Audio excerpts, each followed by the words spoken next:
Bismillahirrahmanirrahim. Assalamualaikum warahmatullahi wabarakatuh. Kami dari kelompok 4 akan menjelaskan tentang Lembaga Keuangan Mikro Syariah, mata kuliah Lembaga Keuangan Syariah.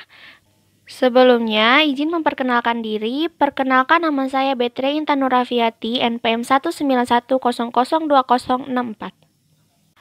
Di sini saya akan menjelaskan pengertian lembaga keuangan mikro.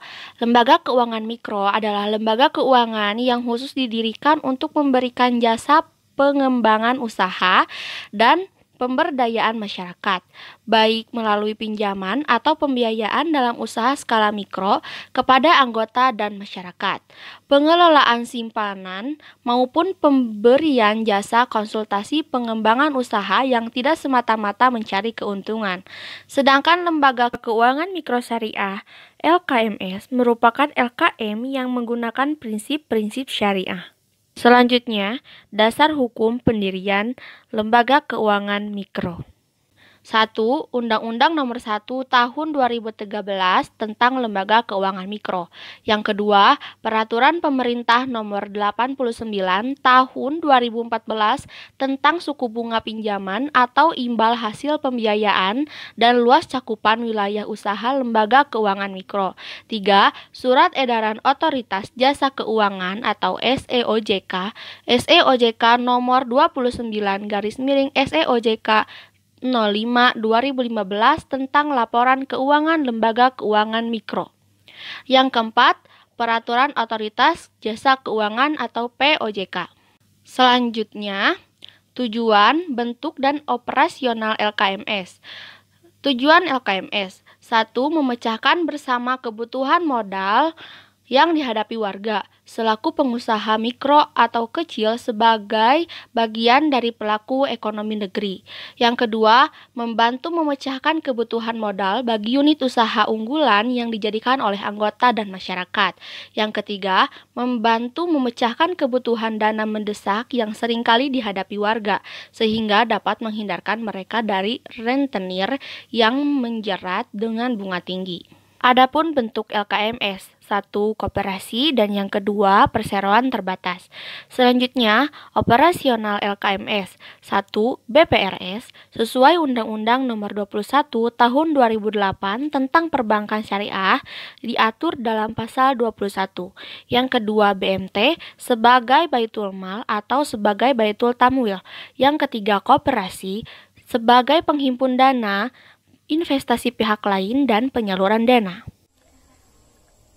Perkenalkan, nama saya Ini Ulinar, NPM 192060. Di sini saya akan membahas mengenai pendirian dan permodalan LKMS.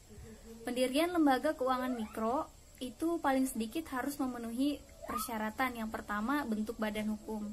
Jadi harus memiliki bentuk badan hukum yang jelas dulu. Seperti yang sudah dijelaskan oleh teman saya sebelumnya, bahwasanya bentuk badan hukum dari LKM itu ada dua. Yang pertama dalam bentuk PT, yang kedua koperasi. Nah, yang kedua, syarat yang harus dipenuhi dalam pendirian lembaga keuangan mikro itu adalah permodalan. Dan yang ketiga, mendapat izin usaha yang tata caranya diatur dalam Undang-Undang Nomor 1 Tahun 2013 tentang Lembaga Keuangan Mikro. Adapun modal LKM terdiri dari modal disetor untuk LKM yang berbadan hukum PT atau simpanan pokok, simpanan wajib, dan hibah untuk LKM yang berbadan hukum koperasi dengan besaran LKM yang wilayah usahanya di desa atau kelurahan itu besarannya 50 juta, kemudian wilayah usaha kecamatan besarannya 100 juta, dan untuk wilayah usaha kabupaten atau kota besarannya 500 juta. Paling kurang 50% dari modal disetor atau setoran pokok atau sertifikat modal harus dipergunakan untuk modal bekerja, untuk modal kerja. Lalu yang berikutnya ada kegiatan usaha dan cakupan wilayah usaha. LKMS itu kan adalah lembaga keuangan yang kegiatannya menghimpun dana masyarakat dalam bentuk tabungan, baik simpanan maupun deposito, dan menyalurkannya kembali kepada masyarakat dalam bentuk pembiayaan berdasarkan prinsip syariah melalui mekanisme yang lazim dalam dunia perbankan. Nah, kegiatan usaha LKM ini dalam Undang-Undang Nomor 1 Tahun 2013 meliputi yang pertama itu jasa pengembangan usaha dan pemberdayaan masyarakat, baik melalui pinjaman atau pembiayaan dalam usaha skala mikro kepada anggota dan masyarakat. Kegiatan yang kedua yaitu pengelolaan simpanan, dan kegiatan yang ketiga pemberian jasa konsultasi pengembangan usaha berdasarkan prinsip syariah. Untuk melakukan kegiatan usaha berdasarkan prinsip syariah, LKM ini wajib membentuk Dewan Pengawas Syariah yang bertugas memberikan nasihat dan saran kepada direksi atau pengurus serta mengawasi kegiatan LKM agar sesuai dengan prinsip syariah. LKM ini hanya dapat dimiliki oleh WNI, badan usaha milik desa atau kelurahan, pemerintah daerah, kabupaten atau kota, ataupun koperasi.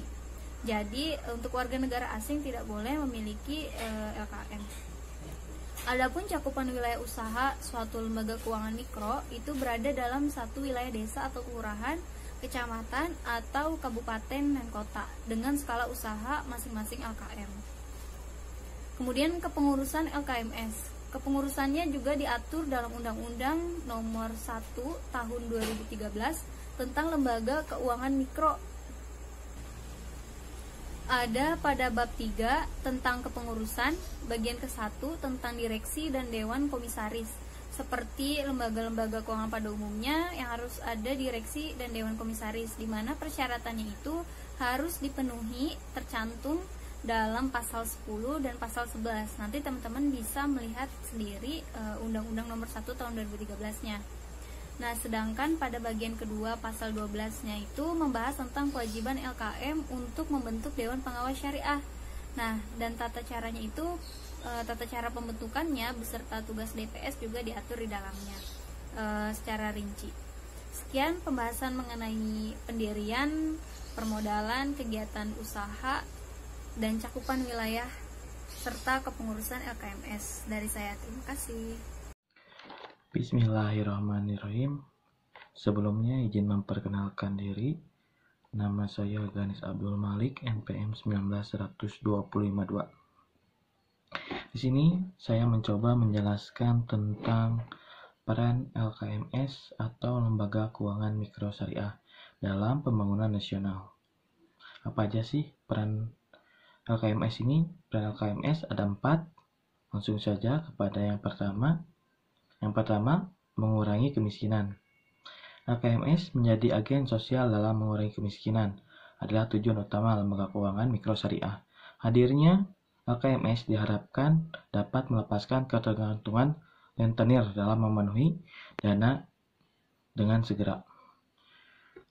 Yang kedua, peran LKMS yang kedua yaitu menjaga keadilan ekonomi masyarakat dengan distribusi yang merata.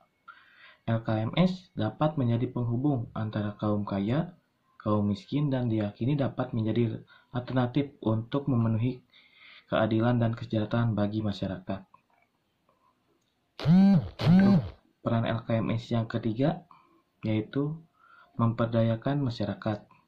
LKMS bersikap aktif dalam menjalankan fungsi sebagai lembaga keuangan mikro syariah. Misalnya dengan jalan pendampingan, pembinaan, penyuluhan, dan pengawasan terhadap usaha-usaha nasabah atau anggota sehingga dapat sekedar memberi akses keuangan saja. Dan untuk yang terakhir, peran LKMS yaitu mengembangkan usaha mikro kecil menengah. UKM berperan dalam pemulihan ekonomi dan mengurangi pengangguran. Hal ini dibuktikan ketika terjadi krisis ekonomi tahun 1998. Namun, di balik kesuksesannya, UMKM memiliki kesulitan dalam memperoleh jasa keuangan dari bank. Ke dalam permodalan tersebut dapat diatasi dengan pengoptimalan peran LKMS dalam pemberian akses permodalan sesuai prinsip ekonomi. Mungkin sekian dari saya.